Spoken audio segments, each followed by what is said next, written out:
नमस्कार, न्यूज 80 पर स्वागत है आपका। मैं हूं आपके साथ सुहानी मलिक। और आजादी के बाद पहले जनसंघ और अब बीजेपी के मुख्य 3 एजेंडे रहे हैं। इनमें पहला था जम्मू कश्मीर से अनुच्छेद 370 हटाना, दूसरा था अयोध्या में राम मंदिर का निर्माण कराना और तीसरा पूरे देश में समान नागरिक संहिता लागू कराना। पहले 2 एजेंडों पर काम खत्म करने के बाद अब बीजेपी यूनिफॉर्म सिविल कोड को लागू करने पर जोर दे रही है, जिसको लेकर सियासी पारा हाई है और जमकर इस मुद्दे पर राजनीति हो रही है। कुछ लोग इसके पक्ष में हैं तो कुछ लोग इस पर सरकार को घेर रहे हैं। चलिए मुद्दे पर चर्चा करते हैं, लेकिन उससे पहले सवाल यही कि बीजेपी को सत्ता में 9 साल हो गए, लेकिन अब जब 24 का चुनाव में महज 10 या 11 महीने का वक्त रह गए, तो क्या बीजेपी इस जो सिविल कोड को लागू कर किसी एक जाति का वोट बटोरने की रणनीति बना रही है? सवाल यह भी कि क्या चुनाव से पहले यूसीसी को लागू कर बीजेपी कोई संदेश देना चाहती है? इस मुद्दे पर विस्तार से चर्चा करेंगे, लेकिन इससे पहले जान लेते हैं कि यूसीसी आखिर है क्या और कौन कौन इसके विरोध में है और कौन इसके पक्ष में है।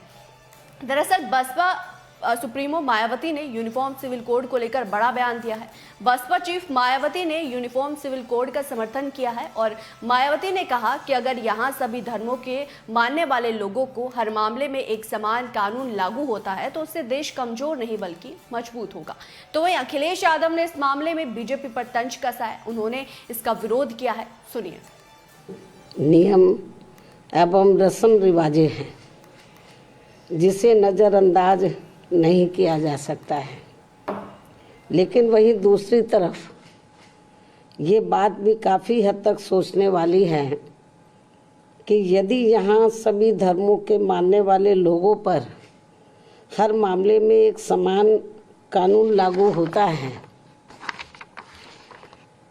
तो उससे देश कमज़ोर नहीं बल्कि मजबूती होगा। साथ ही लोगों में आपसी सांप्रदायिक सद्भाव व भाईचारा आदि भी पैदा होगा। ये बात भी कई हद तक सही है, जिसे खास ध्यान में रखकर ही भारतीय संविधान की धारा 44 में समान सिविल संहिता यानी कि यूनिफॉर्म सिविल कोड यूसीसी को बनाने पर प्रयास वर्णित है, उसका जिक्र किया गया है। लेकिन इसे जबरन थोपने का प्रावधान बाबा साहब डॉक्टर भीमराव अंबेडकर के संविधान में निहित नहीं है और इसके लिए जागरूकता व आम सहमति को श्रेष्ठ माना गया है, जिस पर अमल न करके अब इसकी आड़ में संकीर्ण स्वार्थ की राजनीति करना देश हित में सही नहीं है जो इस समय की जा रही है, क्योंकि संविधान की धारा 44 में तो समान सिविल संहिता बनाने का प्रयास तो वर्णित है। यूनिफॉर्म सिविल कॉमन सिविल, तो ये जो बातें इसलिए आ रही हैं क्योंकि इन्हें बेरोजगारी, महंगाई और जो 10 साल और लखनऊ की सरकार के काम जमीन पे है ही नहीं। और अगर जमीन पर काम होते तो ऐसे नहीं हमारे लिए कॉमन सबसे बड़ी चीज है संविधान, हमें अधिकार देता है। क्या संविधान नहीं पढ़ा इन्होंने? और फिर अगर इस तरह की बात करते हैं तो मैं ये कहूंगा कि रविन्द्रनाथ टैगोर, उन्होंने राष्ट्रवाद के ऊपर किताब लिखी है। उनसे बड़ा कवि, साहित्यकार, उनसे बड़ा जिस व्यक्ति का स्टेटस रहा हो दुनिया में, नोबेल प्राइज हो, उसको जरा पढ़ लें बीजेपी के लोग, उसके पन्ने पलटें जरा। रविन्द्रनाथ टैगोर ने क्या लिखा है, अगर वो पन्ना पढ़ लेंगे तो बीजेपी।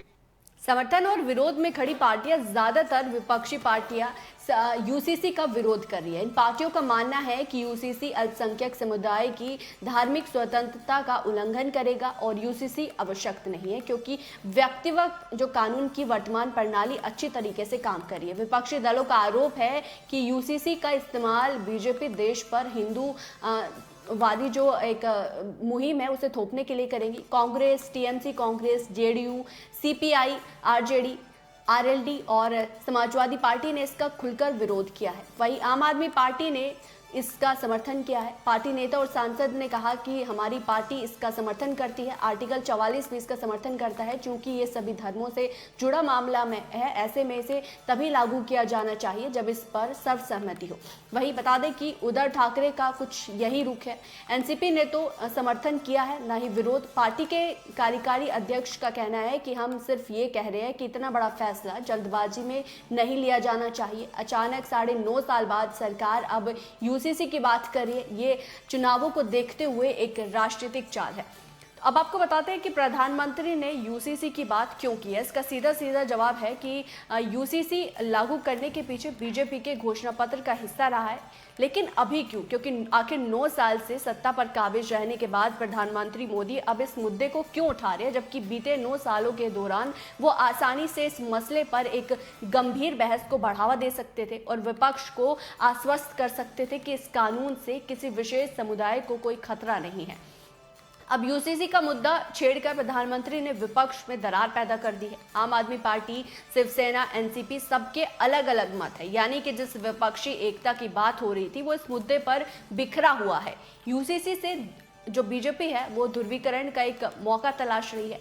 राम मंदिर और अनुच्छेद 370 का मुद्दा बीजेपी ने चुनावों में भरपूर इसका फायदा मिला। ऐसे में पार्टी को एक ऐसा मुद्दा चाहिए था जिस पर ध्रुवीकरण किया जा सके। कर्नाटक चुनाव में मिली हार के बाद बीजेपी अब कोई जोखिम नहीं ले सकती। 3 राज्यों के चुनाव सर पर है और 24 का चुनाव भी सर पर है। ऐसे में बिना देर किए बीजेपी ने अपना चुनावी एजेंडा है वो सेट कर लिया। बहरहाल इस रिपोर्ट पर आपकी क्या राय है, आप क्या समझते हैं, वो कमेंट बॉक्स में ज़रूर बताइएगा कि जिस तरीके से जो यूसीसी का मुद्दा छेड़ा है वो 9 साल से नहीं, लेकिन अब जब चुनाव नज़दीक है तो इसके क्या कुछ जो मायने हैं वो निकल कर सामने आ रहे हैं। इस रिपोर्ट पर आपकी क्या राय है वो ज़रूर कमेंट बॉक्स में बताइएगा। फिलहाल इतना ही, नमस्कार।